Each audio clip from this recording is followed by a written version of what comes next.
Ginto. Likas na sa kaalaman natin na ang ginto ay isa sa mga pag-asa ng marami nating kababayan para makaahon sa hirap.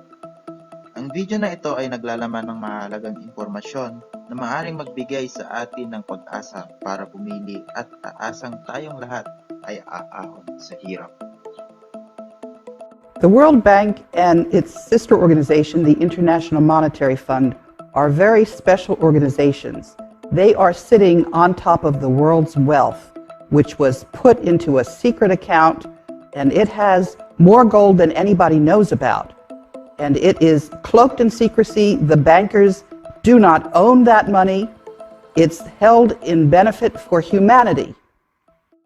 The World Bank and the IMF are listed on a special agreement that was signed in 1950 about that. Assets, it's gold. It's more gold than people know about. It's over 1 million metric tons of gold.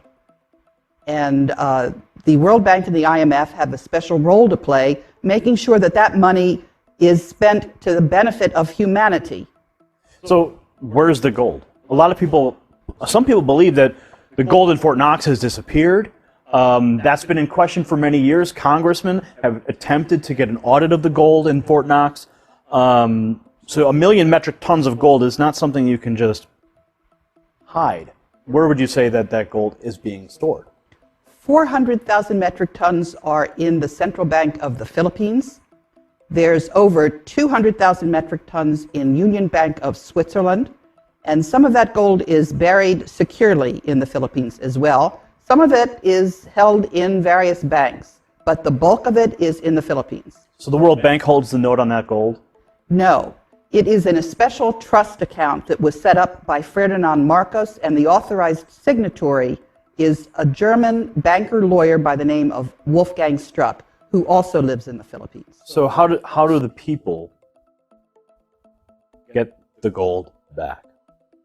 If it's their gold and it was taken by these bankers, how do we receive it? That is the question. And they're just sitting there illegally and refusing to relinquish it. Part of the problem is that this gold is cloaked in secrecy. But in the last month, Wolfgang Struck has been publishing all of the documentation. So it's there for people to see. We have the originals.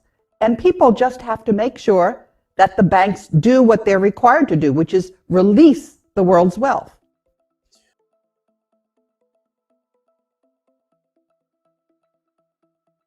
Contact Phoenix Journal Review. Independent confirmation of the Philippines gold.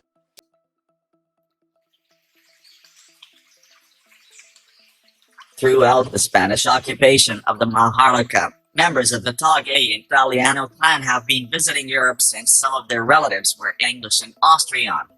From 1866 to 1898, Prince Julian MacLeod Italiano, who became title holder of OCT 01-4 in 1864, had also been frequenting the Vatican. In 1934, under Pope Pius XII, the Vatican negotiated with a member of the Filipino royal family, the Christian Italiano clan in the Maharlika.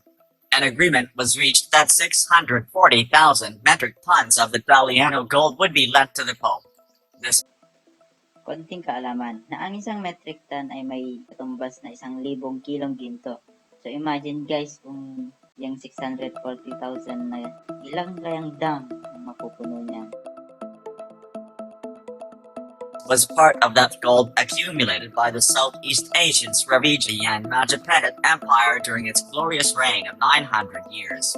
In 1939, two members of the Italiano family and a Roman Catholic priest, Father Jose Antonio Diaz, brought the gold from Kota Kinabalu, Sabah, to the Vatican. After doing this, Father Diaz went back to the Maharlika and resided in Cabanatuan City. After World War II, he facilitated the safe return of the 640,000 metric tons of gold from the Vatican to the Maharlika. Manuel Acuña Rojas, a relative of the Acuña-Tage Italiano clan, then a congressman, and Bishop Enrique Silva Peña Sr., in the presence of attorney Lorenzo Cañada, received the gold in Manila. Having gained the trust and confidence of Father Diaz, the Taliano clan made him the main negotiator and trustee of their gold. Father Diaz, in turn, hired the services of attorney Ferdinand Marcos, then a highly recommended brilliant young lawyer having attained notoriety when he successfully defended himself in the Nalundasan case in 1939. The Taliano clan paid commission to Father Diaz and attorney Marcos in gold, 30% from the principal of 640,000 metric tons. In 1949, the two richest men in the world were Father Jose Antonio Diaz and attorney Ferdinand Marcos. Between the two of them, they legitimately earned and owned 192,000 metric tons of gold. Ferdinand Marcos withdrew their share of the gold from the central bank and minted it, RPCB. Sometime later, Father Diaz and Marcos brought their gold to Switzerland, in the Swiss Bank Corporation in Zurich. The remaining 400,000 metric tons of Taliano gold is in the third-floor basement of the central bank minting plant in East Avenue, Quezon City.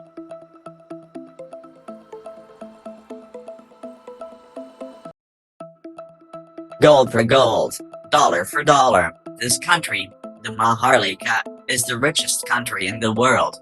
During a talk show in a US TV the week following the bombing of the New York Twin Towers, President Bush was asked this question: which is the richest country in the world today? With a smile, he said, the Philippines.